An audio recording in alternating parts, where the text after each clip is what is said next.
Hello and welcome to The Point. Today, you're going to see something that's a little different. You're going to see me put up a couple of concepts on the board and you're going to learn really clear ways of moving yourself and others from fear to trust. One of the most important things now, and let's take a step back. I want to help you. I want to thank you for, if you've been in this podcast and you've been watching this, you've seen the last few weeks of episodes were at an entirely different level of professionalism. And one of the things that you got to see from me was an experience. Really, honestly, you got to see an experience of just me doing the best I could, right? Me starting this podcast, starting to have these communications and moving from a baseline of excellence or lack of, but a baseline of performance, of quality, of sound, of all those things, so that then the foundation could be set to improve from. How many of you can imagine something that you waited to do until it's just right? What would it feel like to just start and find out where you stand with it as far as your ability to accomplish the task? And then use that as a baseline. You might face the fear or the apprehension of how terrible you are and the thought that you're not good at it. Or you might, you might face some other obstacle based on a belief or some type of gain you get from not starting. There could be some type of inner delay tactic happening. Can you imagine what it would be like just to start? Well, if you want to imagine that, you can go back and look at the earlier episodes of The Point, and you will get a real example of how this just started and how a baseline was created, and you'll get to watch the progress of what it looks like to grow from there. So the last 2 weeks, you got to see an entirely different setup. And one of the things that I learned from that is that when in a studio, if you ever want to do a recording or do some type of podcast or any type of promotional recording, if you go to a studio, you actually have the opportunity to relax and even talk about how you have a producer, and the producer can chime in. And what a great experience to lean into that difference of energy and that difference of ways of talking and relaxing with you. It was really kind of neat. So today, you're just going to get to learn a couple of really simple key things about how to build trust back into a situation with yourself or with someone else, and how you can actually do that even in a work environment or in your company or in any environment that you're in where there's a group. You can do this with yourself or others. And it's really simple. There's three E's that make it easy to build trust. So the 3 E's. And the idea here is to move yourself and anyone that you're trying to impact.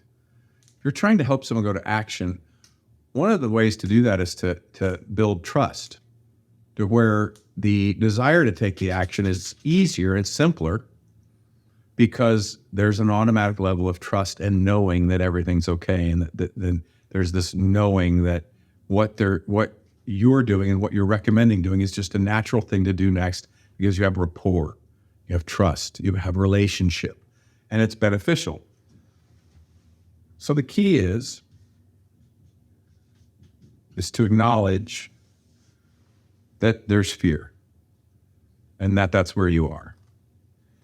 And where you want to go is you want to go to trust. You want to build to the level of having trust.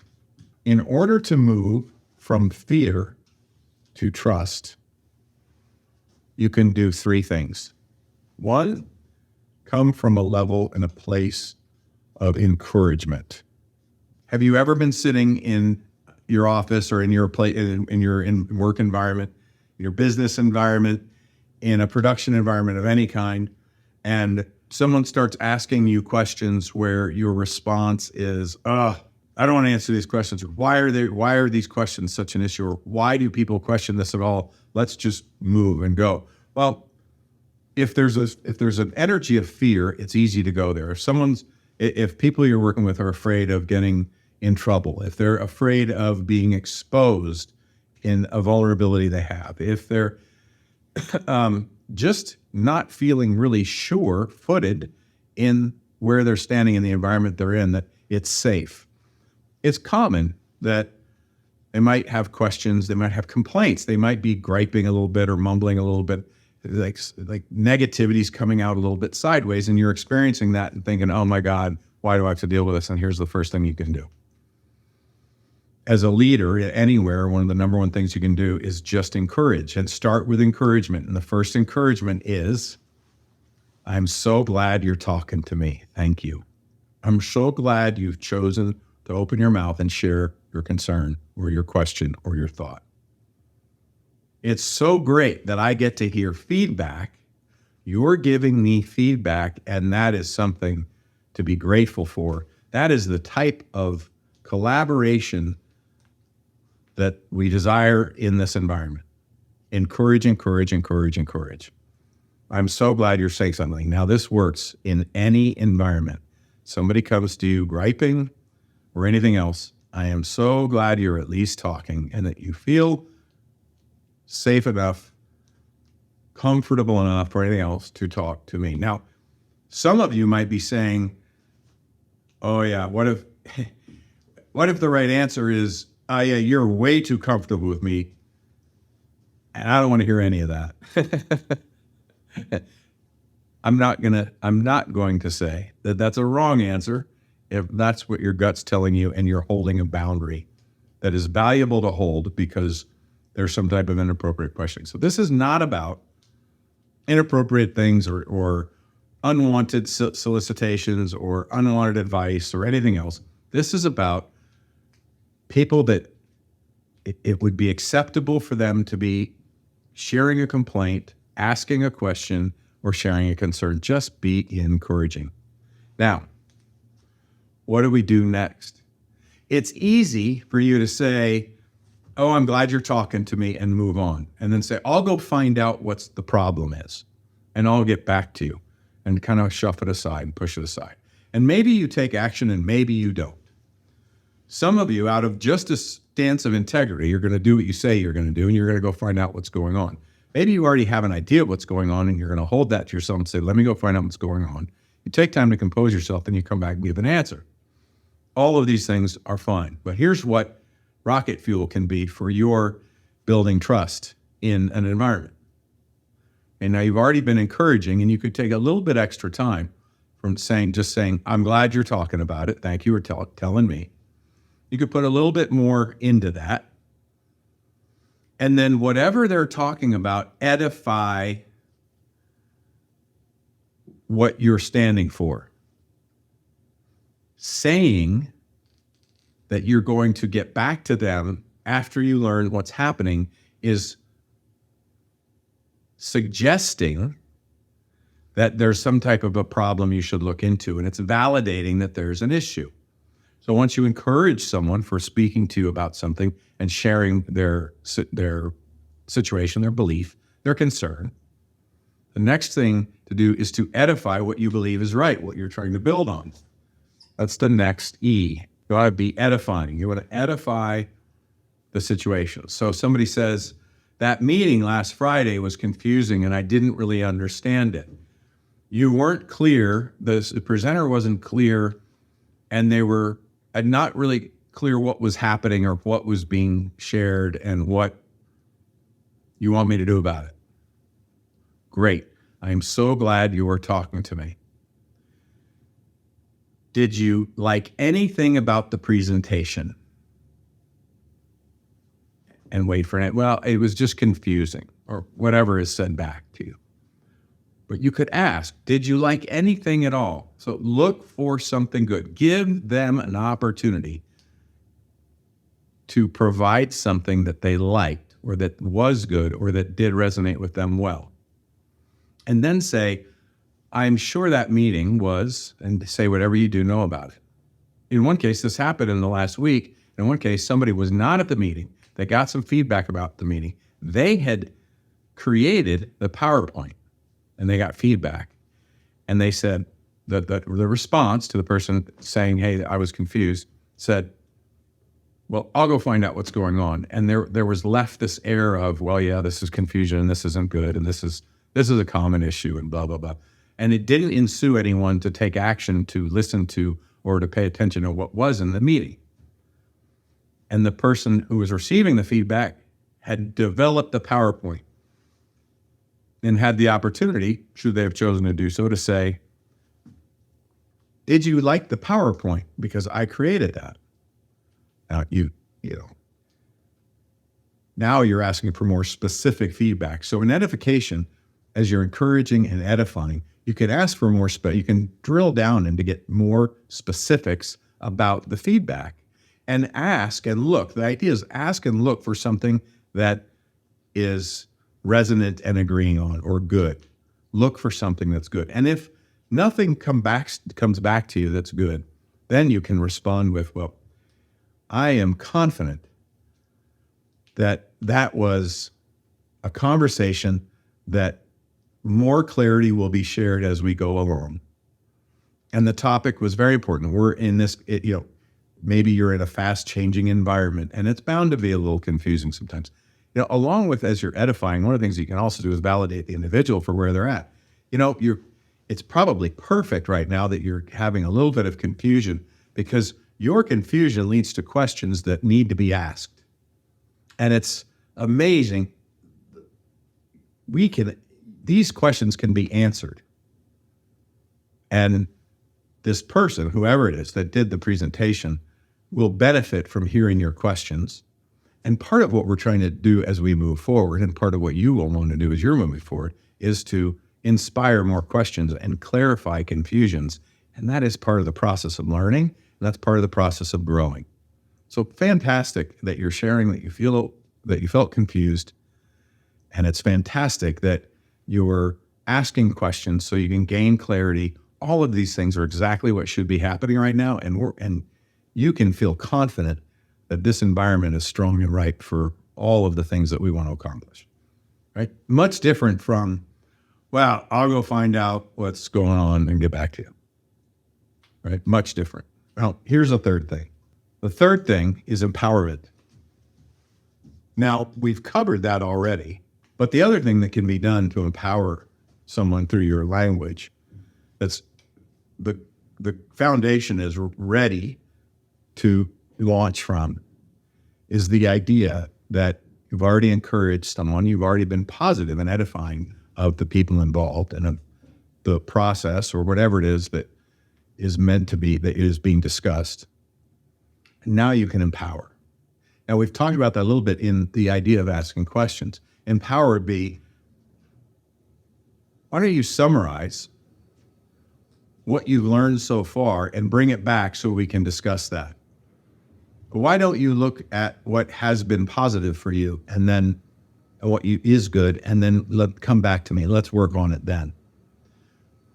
Empower someone through asking for them to continue to move forward in gaining answers.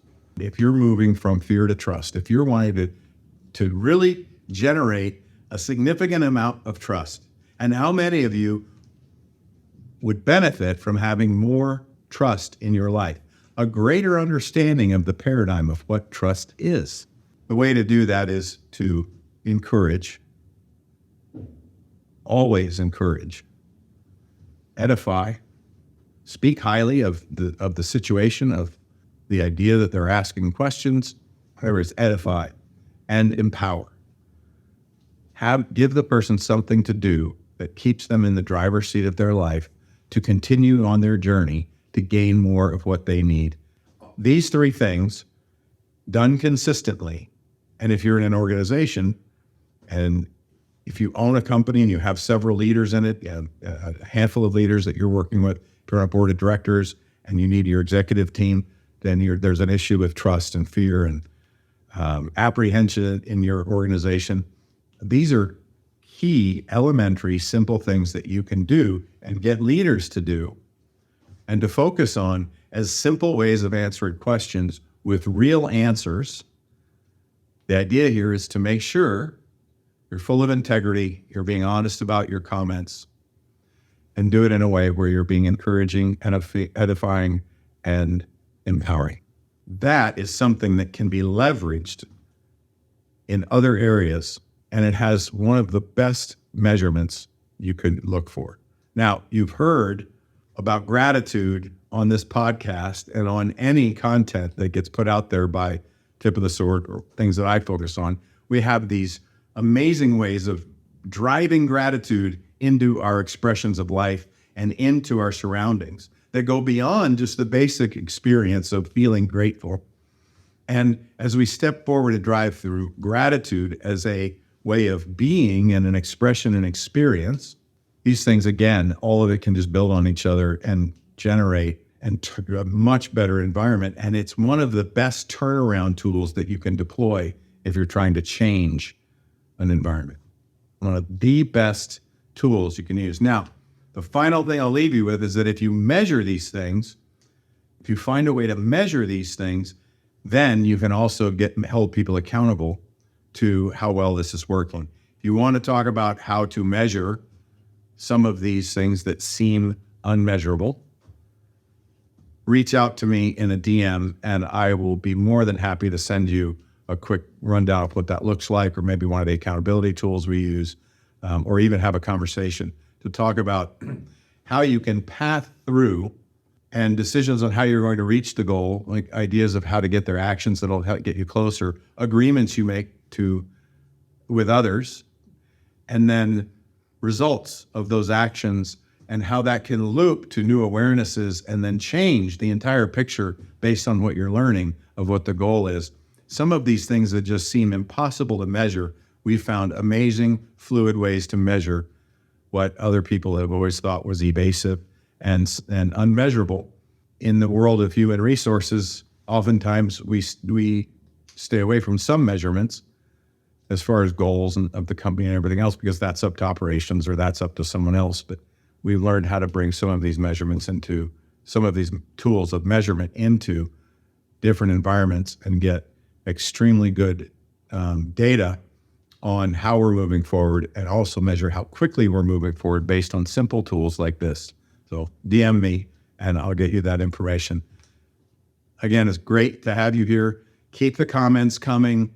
This past week, if you saw it, the more of a public service announcement on trauma, I've seen a couple of comments come in that were absolutely humbling and breathtaking.